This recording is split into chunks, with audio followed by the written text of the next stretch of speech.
What's up guys, and welcome to the update for the 30th of January 2013. There's been a fair bit in the news this week and I'm going to bring you all the news and tell you what's going on. Firstly, Intel have introduced a new SSD. Now this in itself is not a massive news story, but it's an mSATA SSD. Now normally these are quite slow and a fair bit slower than the normal SSDs.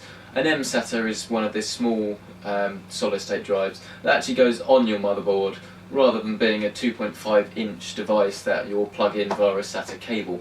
It features a 6 gigabits per second connection and it features a 550 megabytes read speed and a write speed of 520, which is very impressive indeed, especially for such a small mSATA.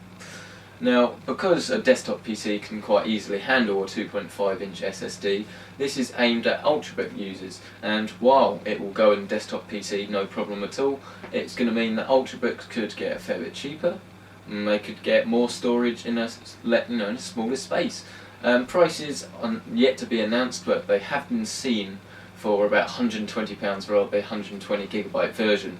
The sizes they come in are between 30 gigabytes and 240 gigabytes, but bear in mind that any storage below 180 gigabytes is going to have worse performance than the listed 520/550 speeds. Dead Space 3's executive producer has defended the PC version's port, and it's a straight port and no special effort has gone in to the PC version.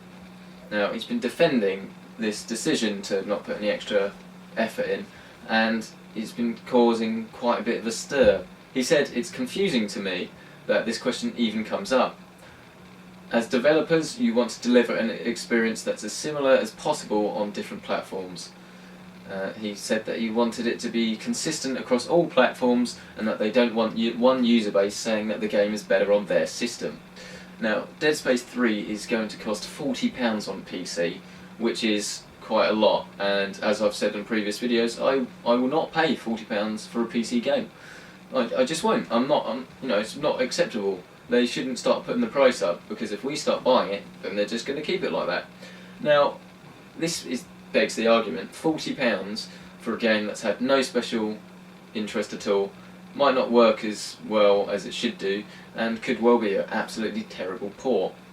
And this leads the question to, as PC gamers, what are we entitled to?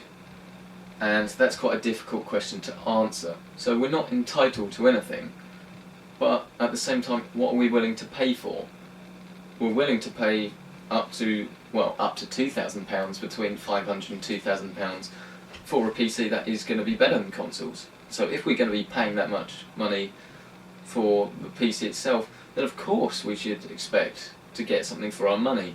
What would be the point in spending 750 quid on a PC that can run a game such as Battlefield 3 on ultra settings if you're just going to get pretty much the same game that you could get on an Xbox? I don't stand for that, and I don't think you should either. Now, YouTube are reportedly looking at bringing in paid subscriptions for some of their high-rating channels.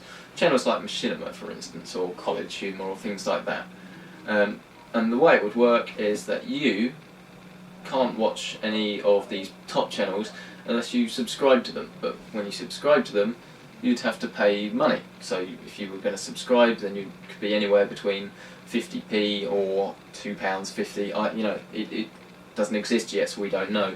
But a fairly small amount of money a month, and in return you get the content. Ad Age reported on Tuesday that it spoke with multiple people that said to be familiar with the YouTube paid subscription model. Now, would you pay for content? I'm pretty damn sure you wouldn't pay for my content.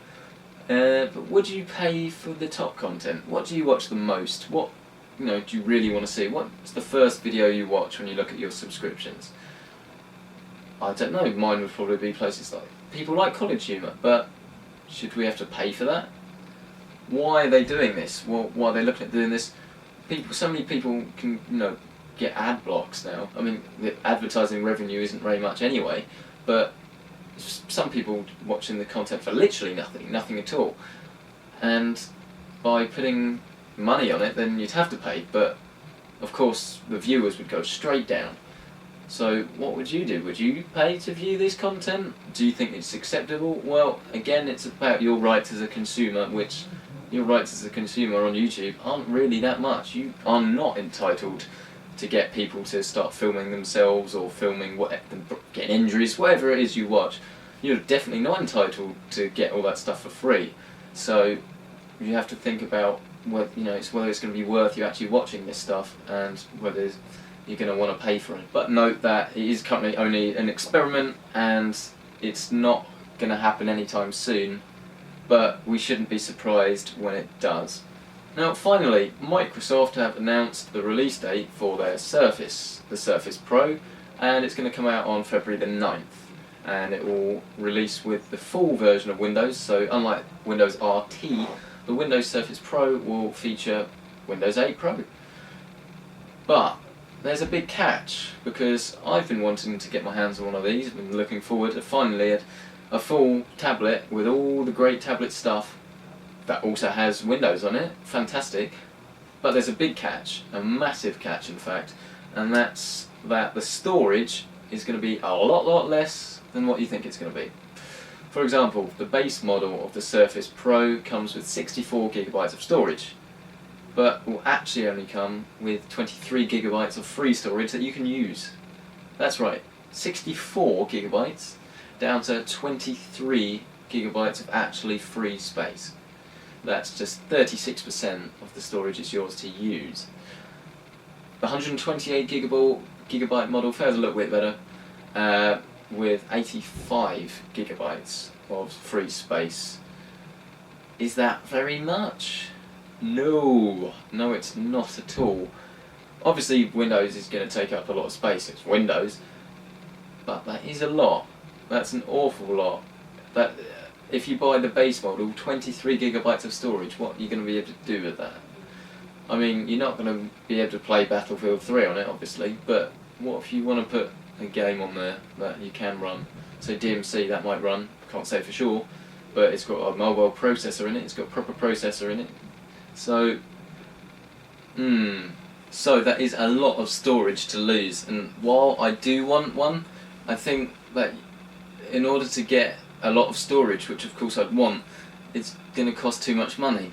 Of course you could use external storage, but it's a tablet, that's kind of irrelevant, so I'm going to have to see. It starts at $699 I believe, but if you want the real version you're going to have to be looking nearer the £1,000 mark, so that's pretty steep if you ask me. So that's pretty much all this week's news all wrapped up for you. Of course the other stuff has happened, but it's not all relevant. One important thing of news that you should be doing right now and should already know about is the Crysis 3 beta. As I said last week, this is live now. It's live as of the 29th, and there's two different maps and 2 different game modes to play, and you just need to go on Origin, or if you're a console gamer you just need to go through the appropriate console store and it will be in there to download because it's open to all.